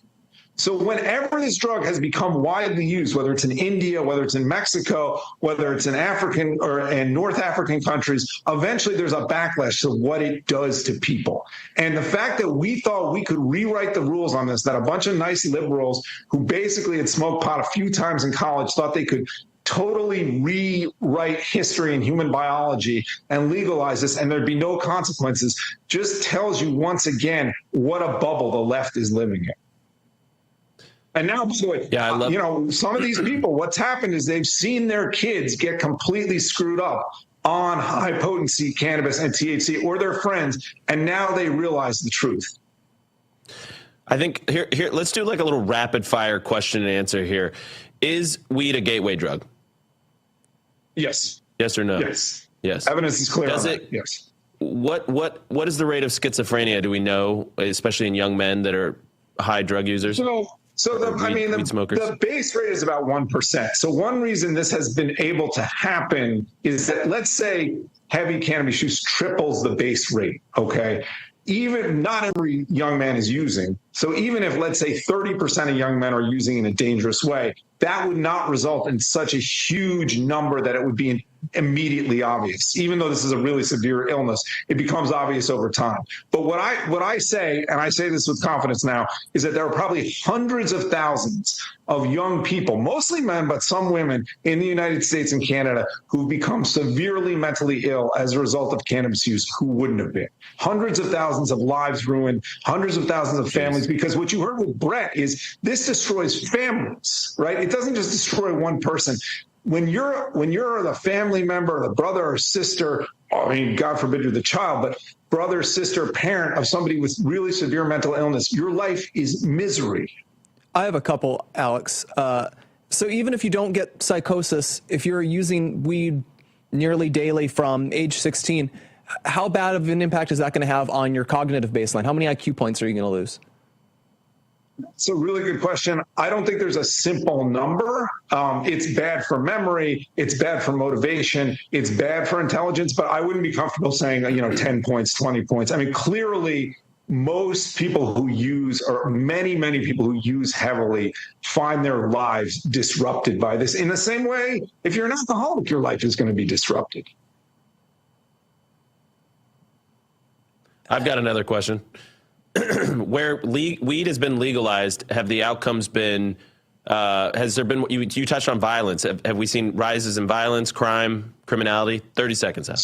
So why didn't they tell your children there was evidence that in the states that had legalized early, there was a rise in violence, basically, essentially in severe violence. Now, nationally, we've been on a downtrend in terms of violence. obviously cannabis psychosis is only one component of violence, right? There are many, many different components of what make people violent, whether, how we treat people who are, do we incarcerate people for a long time? Obviously that gets them off the streets. Are the cops getting better at solving gun crimes because they have more surveillance? There's many things, but there was evidence in 2019 of that. Alex Berenson, check him out. Thank you, my friend. We'll talk to you soon.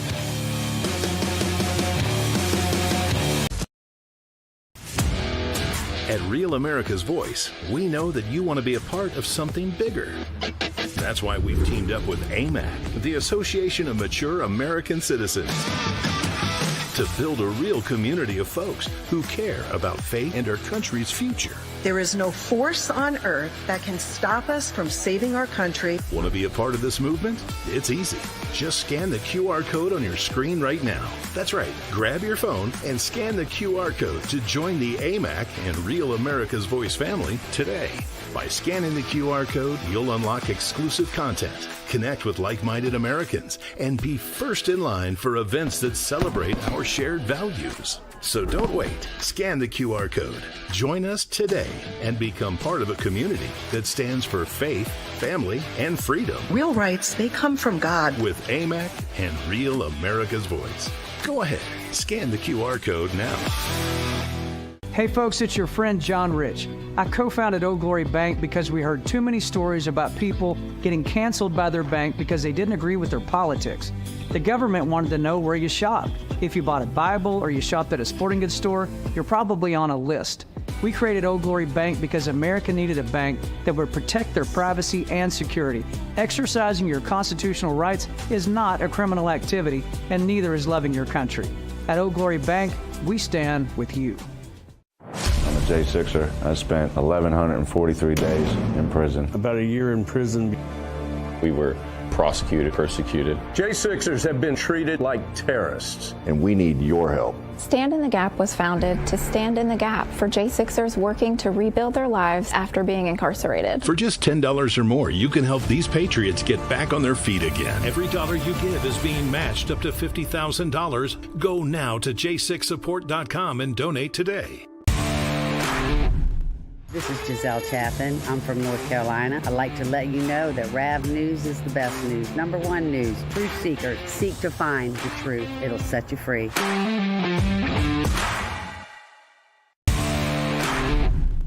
This is Rashad from Boston, Massachusetts, and I love Real America's Voice. It is the best place for real news and content. Much love.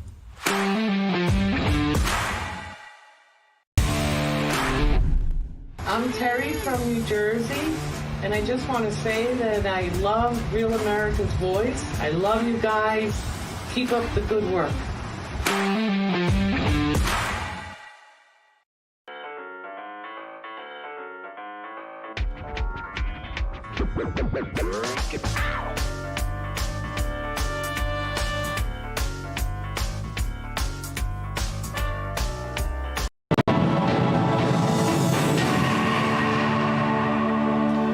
Welcome back to this Real America's Voice news break. I'm Terrence Bates.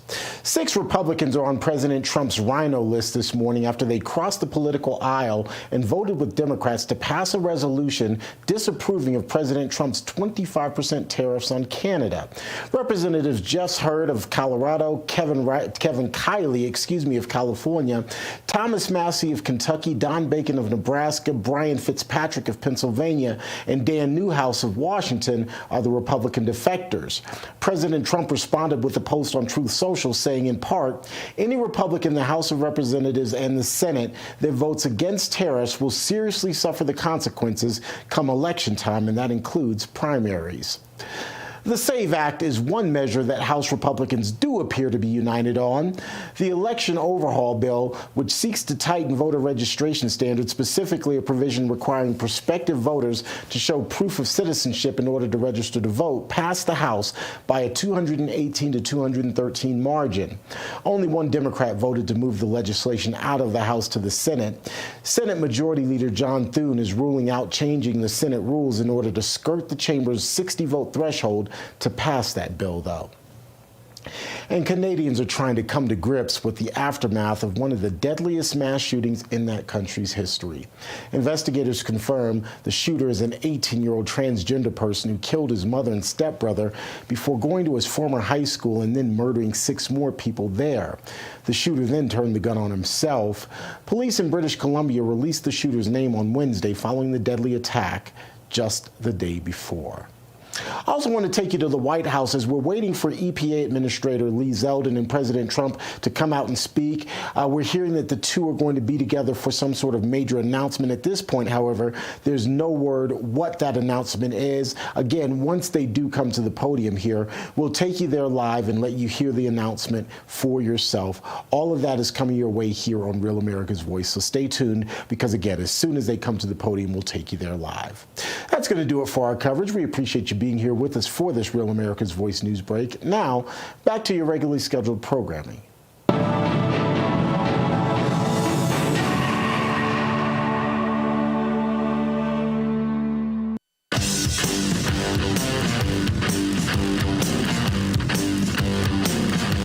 hardest working radio show in the business. The Charlie Kirk Show.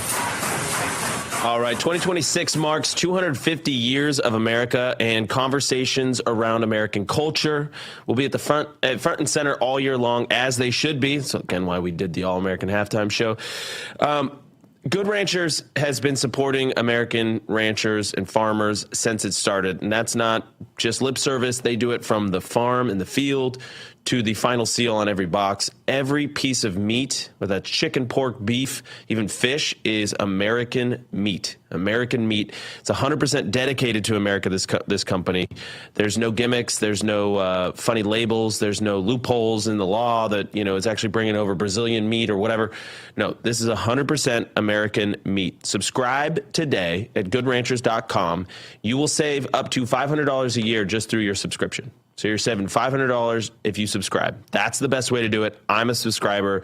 You should be a subscriber too. It comes in this beautiful box. It's all cold. It's got all this ice in it, dry ice. It comes, put it in your freezer. You're stocked up, ready to go. Don't have to think about it. And you can customize your order each and every time. Plus, if you use our promo code Charlie at checkout, you will save an additional $25 off your first order. That is Charlie at checkout at goodranchers.com. You'll save an additional $25 off your order.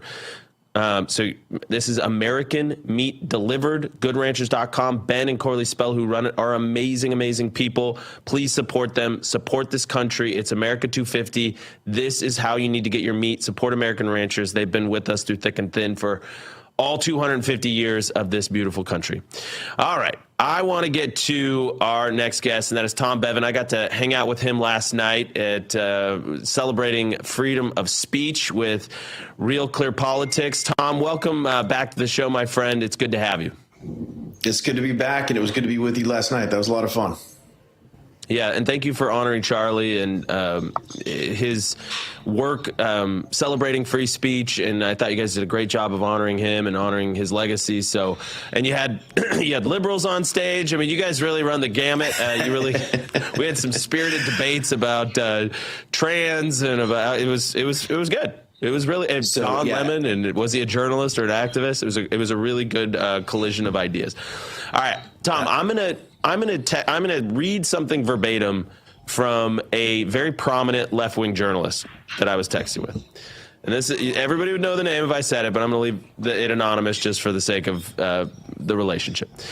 Says, there's absolutely no proof of any significant illegal voting. He's talking about the SAVE Act. You ran a campaign based on fear, demagoguery, and exaggeration of them. It worked until now. Now, not only do you have a majority of the country against the way you're enforcing laws, but affordability has been revealed to not be because of legal entrance. And you guys have a real problem heading into the midterm. So unless you do something about healthcare costs, you're screwed, basically. And Trump RX ain't it. Agree or disagree? I agree with some parts of it, disagree with others. I mean, first of all, the SAVE Act, the majority of the country is in favor of that, across the board. Even I think a majority of Democrats are in favor of, but certainly African-American voters, Hispanics, Republicans, Independents think it's kind of common sense that you should have voter ID laws. So is affordability a big issue? Yes, it is a big issue. Is Trump, he's got some work to do. Republicans do have some work to do on this issue. So Trump is at 42.1% in our overall Real Clear Politics average on the As promised, we want to take you back to the White House, where EPA Administrator Lee Zeldin and President Trump are set to make an announcement at any moment. Let's listen in. To be here with a terrific person who's worked so hard on this, and some other terrific people. Thank you very much. But I'm pleased to be joined today by EPA Administrator Lee Zeldin, who you all know, and to announce the single largest deregulatory action in American history.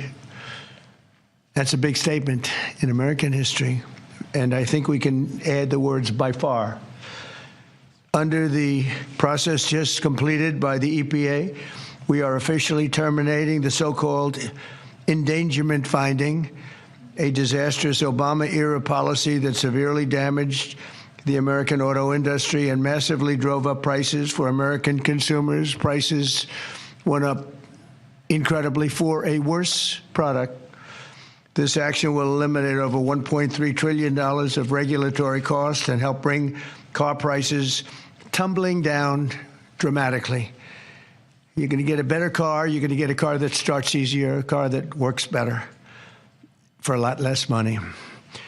In 2009, Barack Hussein Obama, his EPA designated fossil fuels such as oil, gas, and other things that actually make factories rock and roll and other things drive very nicely as a threat to health and human welfare, known as the endangerment finding.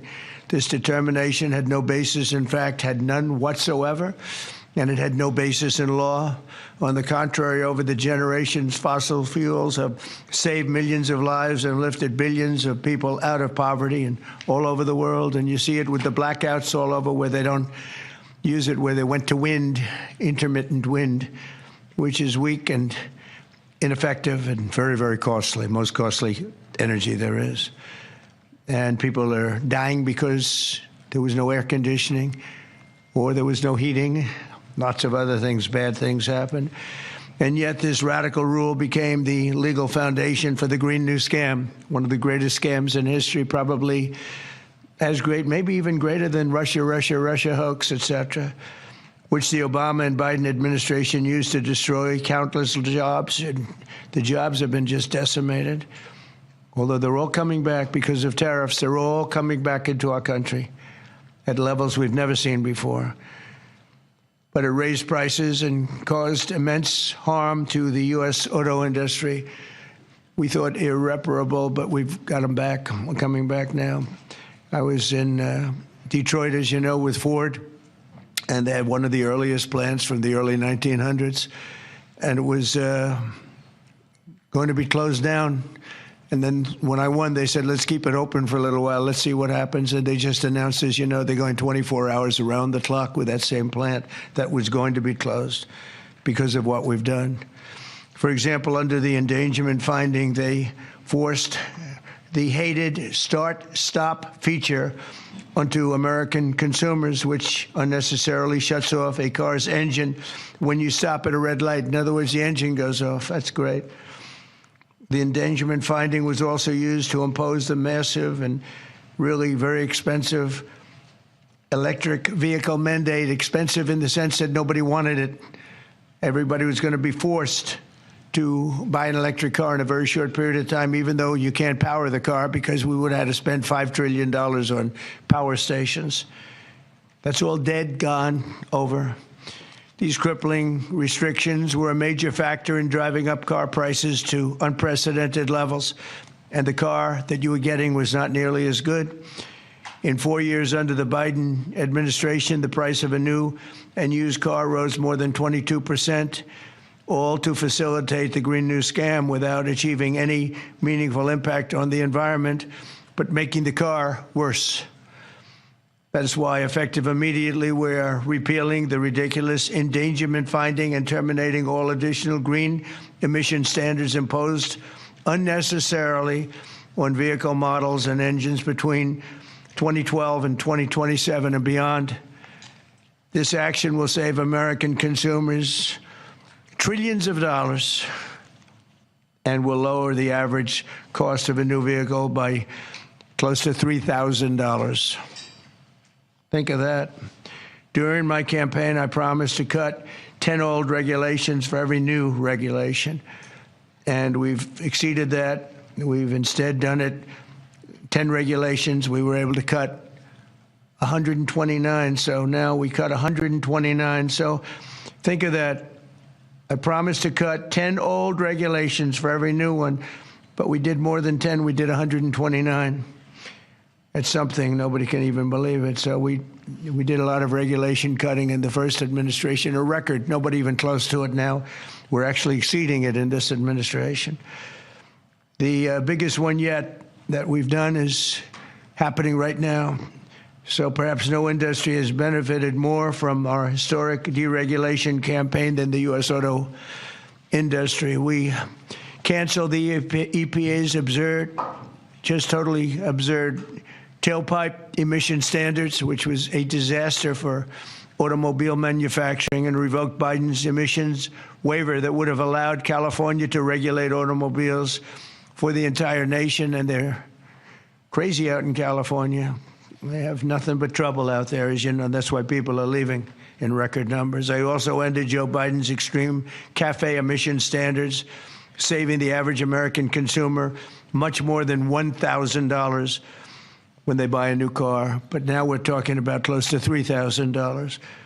These regulation cuts, combined with our tax cuts and tariffs, are the reason why the world's largest automakers have announced that they're going to be spending in excess of $100 billion in the United States in the next very short period of time, building new auto plants. We're bringing our auto plants, assembly plants, and factories roaring back to life, not even mentioning AI and all of the other things. We're building thousands of businesses in the United States. And if you remember, on my first day, they said if I could ever get the Dow up to 50,000 in my last year, in other words, in the fourth year, that it would be an unbelievable miracle. But don't worry about it, because it'll never happen, they said. And if I could get the S&P up to 7,000, they said, in the fourth year, they said it will never happen. Let's not even talk about it. I have things. Let's not even waste our time talking about it. Well, at the very end of my first year, the Dow hit 50,000. Now it's over 50,000. And 3 days before that, the S&P hit 7,000. So we didn't have to wait till the end of the fourth year. We just waited till the end of the first year. We've never had a country in a position like this, and a lot of it's due to tariffs, and a lot of it's due to the fact that we had a great election, and a lot of good things have been done. One of the good things I did was put Lee Zeldin in charge of our environment. So I'm going to ask Lee to say a few words. Thank you very much. Excellent. Thank you, Mr. President. This is a big deal.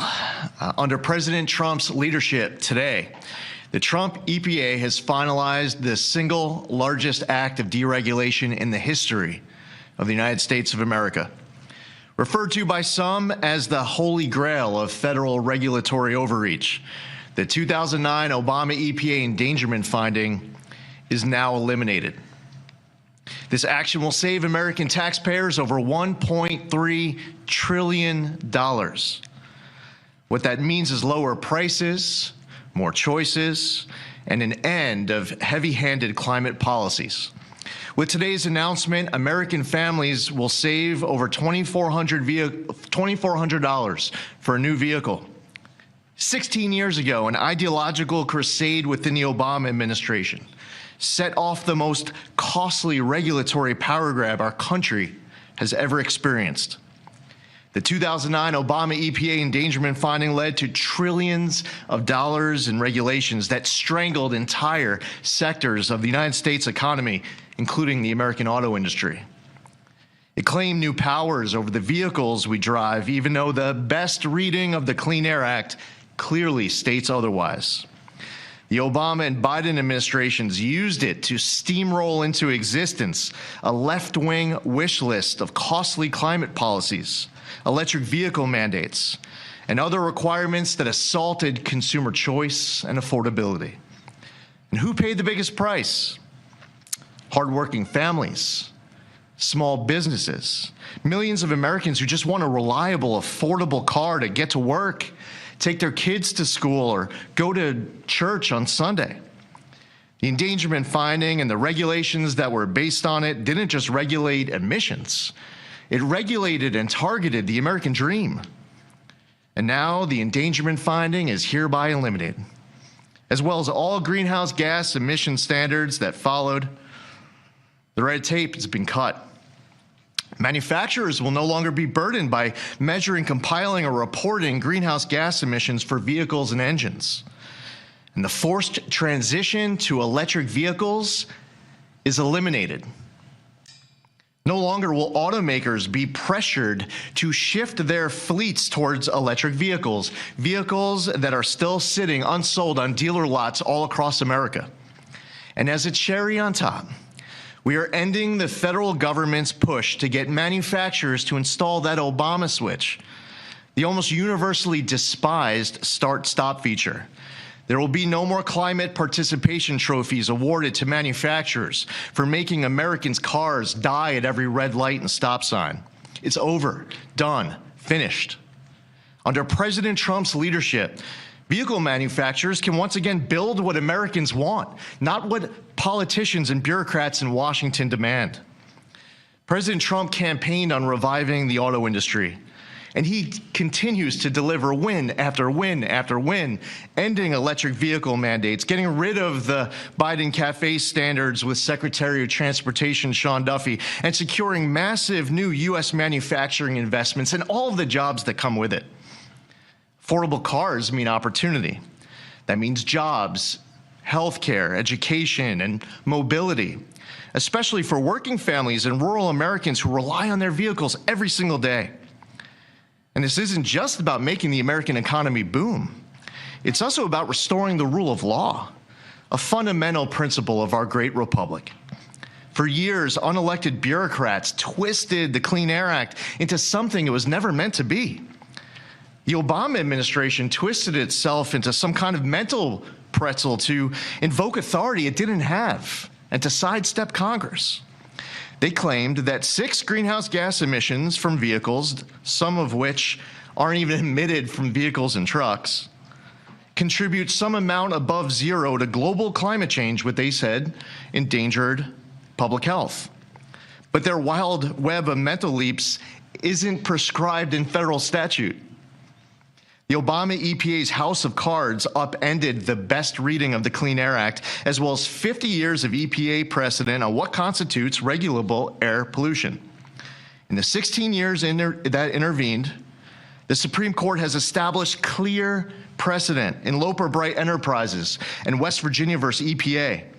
And in light of these Supreme Court decisions and other developments, upon his swearing in last year, President Trump immediately tasked on day one, submitting requirements, recommendations, research on the legality and continued applicability of the 2009 endangerment finding.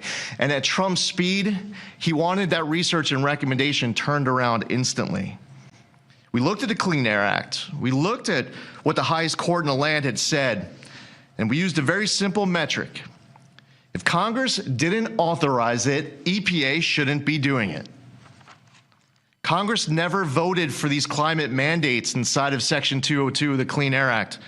If Congress wants EPA to regulate the heck out of greenhouse gases emitted from motor vehicles, then Congress can clearly make that the law, which they haven't done for good reason.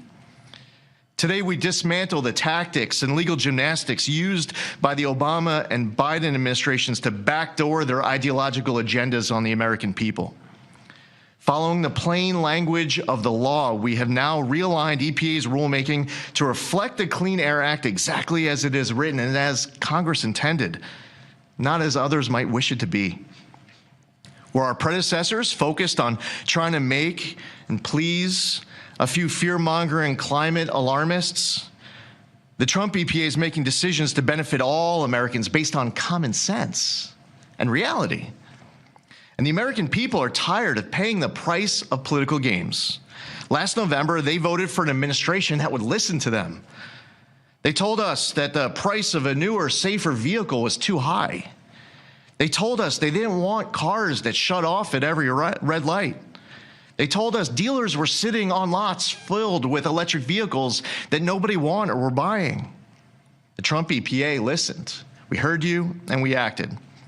And today's action does not change regulations on traditional air pollutants and air toxics. This EPA is committed to providing clean air for all Americans. Powering the Great American Comeback is based on the singular focus of providing clean air, land, and water for all Americans while harnessing the greatness of the American economy. That's a big difference from our predecessor. We believe that we can and must choose both. If you want an electric vehicle, buy one. If you want a diesel truck, then buy that. If you want a gas-powered vehicle or a hybrid, well, more power to you. That's what freedom and choice look like. We're restoring the rule of law, we're grounding policy in reality, we're giving power back to the American people. And we're bringing back the American dream stronger than ever before. EPA will never waver on its core mission of protecting human health and the environment, and this administration knows we can do that while ushering in the golden age of America. To recap, the 2009 Obama EPA endangerment finding and all greenhouse gas emission standards on light, medium, and heavy-duty vehicles that followed is eliminated. American families now will save over $2,400 for a new vehicle. Today, the single largest act of deregulation in the history of the United States, over $1.3 trillion. The elimination of the endangerment finding is signed, sealed, and delivered. Thank you, Lee. That was long, but good. It was good. Maybe I should say great. It was great, and we appreciate it. Would you have anything to say, Russ? Please. Thank you, Mr. President. Literally no other president would have done this to get at the foundations of the Green New Deal, so tremendously excited that we are where we are today. Great work by Lee. I'm a little worried that this next year will be, EPA alone will be dereg east by the number of things that are going to come out of EPA. So great work to the team. $1.3 trillion in savings, massive historical opportunity. Thank you. Thank you, Russ. Please. Would you like to speak? Worthy of it. Good man. Thank you, Mr. President. Today is a historic day led by President Trump's leadership. No other president, as Russ said, would have undertaken this and at the speed we did. It was a great team effort. This is the model of the Trump administration, everyone working together, mission aligned. And Lee is also working on cleaning up the horrible situation with regard to farm equipment. You could use John Deere as an example, and other companies where tractors are unbelievably expensive and don't work as well because of all of the environmental nonsense that was put on them. Also excavators, any equipment like that, bulldozers, Caterpillar tractor would be a beneficiary, I guess, but the people are going to be a beneficiary because the equipment's going to be a lot less expensive, and it's going to also, most importantly, it's going to work much better. Much better. So we're working on that immediately as we speak. And we'll probably make it so that any of that equipment built in the United States will not have to go through this. If it's built outside, I think we'll probably leave the standard the same. If people are going to send us equipment, let them have that standard for whatever it's worth, which is not much.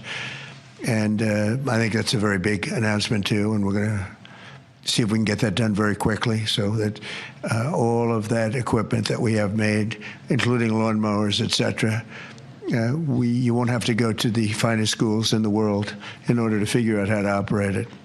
Okay?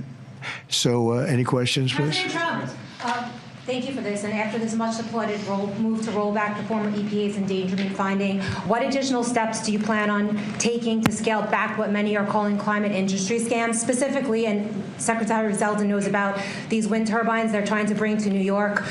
Judges allowing them to be rebuilt right near your hometown in Jamaica, Queens. They're being called a national security threat for air traffic coming into the airport. What could you do to make sure these things don't Well, we're trying to make sure it doesn't happen, and we've basically stopped all windmills in this country. It's the most expensive energy you can get. They're all made in China, a little bit in Germany, but mostly in China. And we're putting them all over our fields and ruining the fields and killing the birds and all of this. And the environmentalists say they like them, but they really are a tremendous eyesore. They've ruined. Europe has gone, as you know, Europe isn't even recognizable anymore between immigration and because of, environmental things like the windmills, which are taking over. The people hate them. The energy is by far the most expensive. And we're fighting very hard to make sure that they don't get built. I hope we don't have one built during my administration. We inherited some contracts where they've gone down the line a little bit. We're trying to terminate them for a lot of different reasons. One of the reasons, as you had mentioned, it's endangerment for the military. It's also endangerment for airliners. So we're trying to take care of those situations now. They should have never been allowed in the first place. Yeah, please. Thank you so much for taking Sure. questions. What do you tell Americans who are concerned that the $1.3 trillion in savings does come at a cost to public health and the environment based on science? I tell them don't worry about it because it has nothing to do with public health. This was all a scam, a giant scam. This was a ripoff of the country by Obama and Biden. And let's say Obama started it and got it rolling. And a terrible ripoff. They'll have more money to spend for health care, if you look at it. Now they can go out and spend it on something that's meaningful. And nobody's doing more for health care than the Republican Party. And that starts with the fact that prescription drugs are going to be coming down at numbers that nobody's ever seen before. They're falling. We were paying the highest prices in the world by far, sometimes by 10 times more than other countries. Now we're going to be paying whatever the lowest price is anywhere in the world. We're going to be paying that. It's called favored nations, most favored nations. And I think it's the biggest thing to happen in this world, the world of medicine, prescription drugs, ever. There's never been anything like it. If like in my third year, first term, I actually got prices down 1/4 or 1/8 of a percent, and I was so proud of myself because they were like that for years and years.